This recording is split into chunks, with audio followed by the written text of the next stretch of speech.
कळवण खुर्द येथे शेतकरी मजूर संघर्षाच्या पार्श्वभूमीवर गेल्या काही दिवसांपासून पोलीस प्रशासनाला गुंतवणारी घटना उघडकीस आलेली आहे।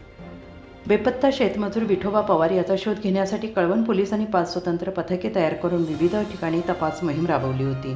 मिळालेल्या माहितीनुसार विठोबा पवार याचे अपहरण आणि खून झाला असल्याची बतावणी जमावाने कळवण पोलीस ठाण्यात केली।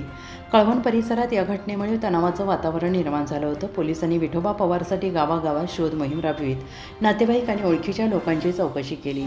अखेर गुप्त माहितीच्या आधारे पोलिसांनी शोध घेतला असता विठोबा पवार स्वतःच्या राहत्या घरातच लपून बसल्याचं उघडकीस आले। काल दिनांक 5 ऑक्टोबर रोजी सायंकाळी पोलिसांनी कारवाई करून त्याला ताब्यात घेतलं। या प्रकरणातील चौकशी सुरू असून या घटनेमागील मुख्य सूत्रधार कोण आहे याचा शोध लावण्यासाठी पोलिसांचे प्रयत्न सुरू आहेत। या संदर्भात कळवण उपविभागीय पोलीस अधिकारी किरण कुमार सूर्यवंशी यांनी सांगितले की विठोबा पवार याला पोलिसांच्या ताब्यात देण्यात आलेलं असून संपूर्ण प्रकरणामागील सूत्रधार आणि कारणांचा सखोल तपास सुरू आहे।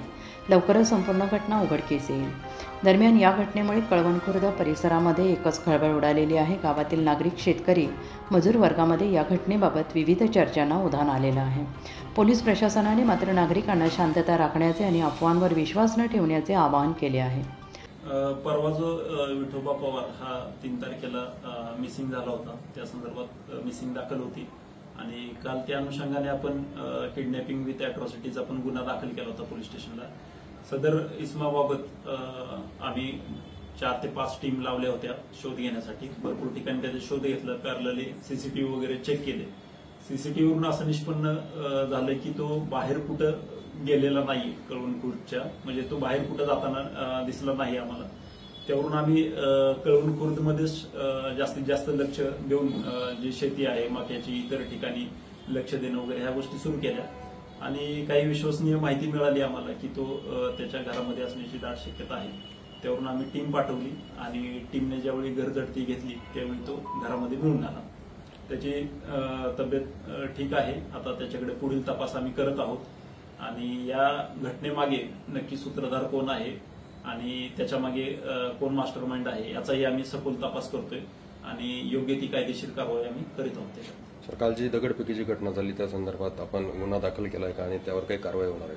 कालची जी दगडफेक झाली त्यामध्ये जे काही समाजकंटक होते तर त्यांच्यावरती आम्ही गुन्हा दाखल केलेला आहे आणि येत्या नजीकच्या काळात त्यांच्यावरती आम्ही कठोर कारवाई करणार आहोत।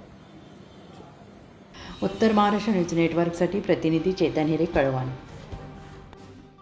आत्मा मालिक मल्टी स्पेशालिटी हॉस्पिटल येथे मोफत सुविधा, एंजियोग्राफी, एंजियोप्लास्टी, बायपास सर्जरी, सर्व प्रकारचे ओपीडी केस पेपर फ्री, सोनोग्राफी फक्त 400 रुपयात, एक्सरे फक्त 100 रुपयात, लॅब तपासणीवर 50% सूट, औषधींवर 20% सूट। अधिक माहितीसाठी संपर्क 90 90 91 91 96 तसेच 7304 75 56 55।